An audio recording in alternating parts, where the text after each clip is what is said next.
ॐ सर्वे वेदा यत्पदमावनन्ति तपांसि सर्वाणि च यद्वदन्ति यदिच्छन्तो ब्रह्मचर्यं चरन्ति तत्ते पदं संग्रहेण ब्रवीमि। ओमित्येतत् ओमित्येतत् ॐ तत्सत्।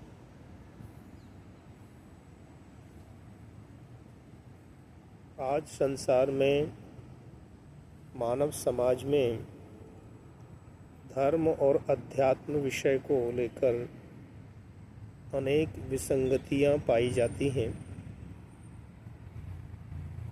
धर्म जो सबका धारक तत्व है, उसको लोग मनमानी व्याख्या करके अपनी मिथ्या मान्यताओं को आरोपित करते हैं। धारणात् धर्म इत्याहु धर्मो धारयते प्रजा यत् धारण संयुक्त सधर्म। जिसने समस्त जगत को, संसार को, हम सभी प्राणियों को, जड़ चेतन जगत को धारण किया हुआ है, वह तत्व धर्म है, वह सत्य है और वही परमात्मा है। इसलिए परमात्मा को ओम तत्सत कहते हैं।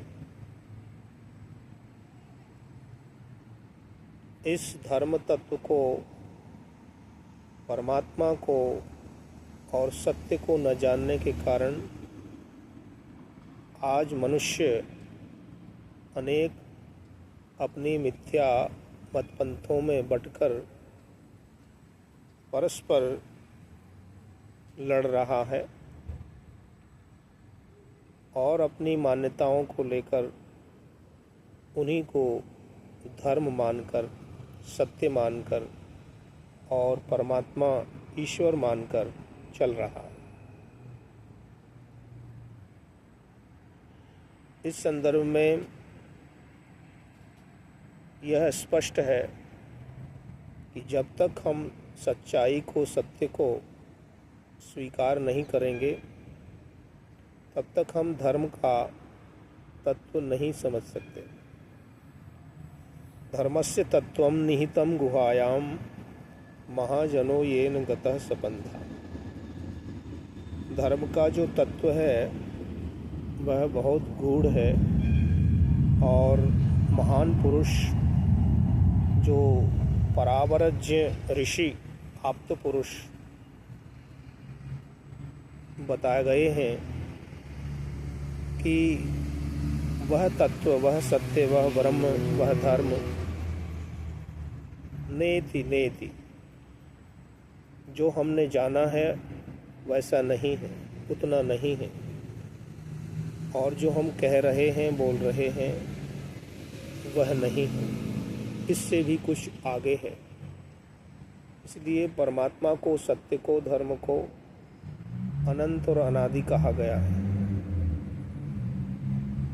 और उस अक्षर ब्रह्म अविनाशी अनादि अनंत ब्रह्म को एक शब्द दिया है, उसको उद्गीत, ओम, ओंकार और प्रणव कहा है। प्रणव में सभी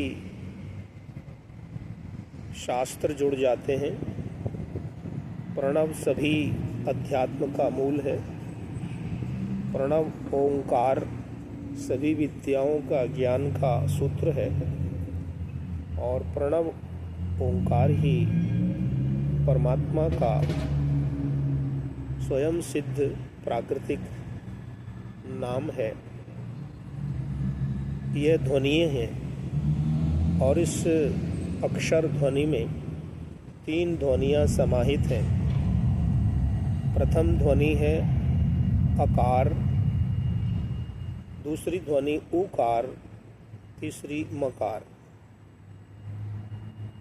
अकार का अर्थ है ब्रह्म,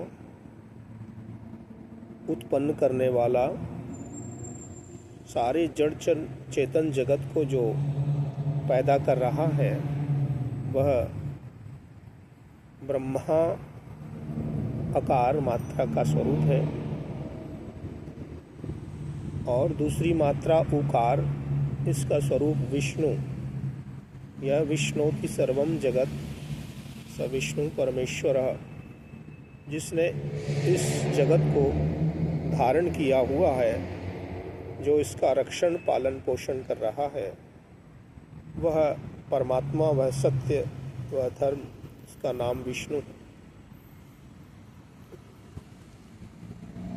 और मकार, जिस प्रकार से म बोलते ही हमारा मुख बंद हो जाता है, होंठ बंद हो जाते हैं, उसी प्रकार से वह महेश तत्व, रुद्र तत्व, शिव तत्व, जो इस जगत का उत्पादक भी है, पालक पोषक भी है और संहारक भी है।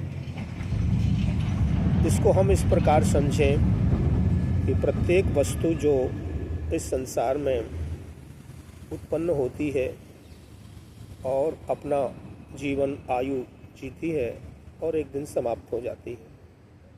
पेड़ पौधों को देखिए, वनस्पतियों को देखें, अपने जीवन को हम देखें और संसार के इन सभी प्राणियों को देखें, तो एक दिन हम उत्पन्न हुए और हम निरंतर चल रहे हैं, बदल रहे हैं, आगे बढ़ रहे हैं। बच्चा बाल्यावस्था को छोड़कर किशोर अवस्था में प्रवेश करता है, किशोर युवा होता है, जवान बनता है और धीरे धीरे प्रौढ़ावस्था आने लगती है और बाल सफ़ेद होते हैं और शरीर में कमजोरियां, झुर्रियां पड़ती हैं, नस नाड़ियां मग्न पड़ जाती हैं और उस प्रकार से वृद्धावस्था का आगमन होता है और एक दिन ये शरीर जर्जर होकर के समाप्त हो जाता है। इसी प्रकार से यह संसार का चक्र इन्हीं तीनों रूपों में हम देखते हैं कि सब कुछ उत्पन्न हो रहा है और आगे बढ़ रहा है और समाप्त हो रहा है। उत्पत्ति, स्थिति, प्रलय, इसका जो बोधक है वह सत्य है, वह प्रकृति है, वह धर्म है, वह अध्यात्म है। उसी को जानना चाहिए, जिस पर सब कुछ टिका हुआ है, जिसने सब कुछ बनाया है, जिसको सबको पालन धारण कर रहा है और जिसको चला रहा है, उसका स्वामी है, मालिक है, ईश्वर है, परमेश्वर है, परमपिता है। तो उस परमपिता परमेश्वर को जानने के लिए जो सर्वप्रथम जो ज्ञान है, आधार है, पुस्तक है, वह यह संसार है, यह दुनिया है, यह जगत है।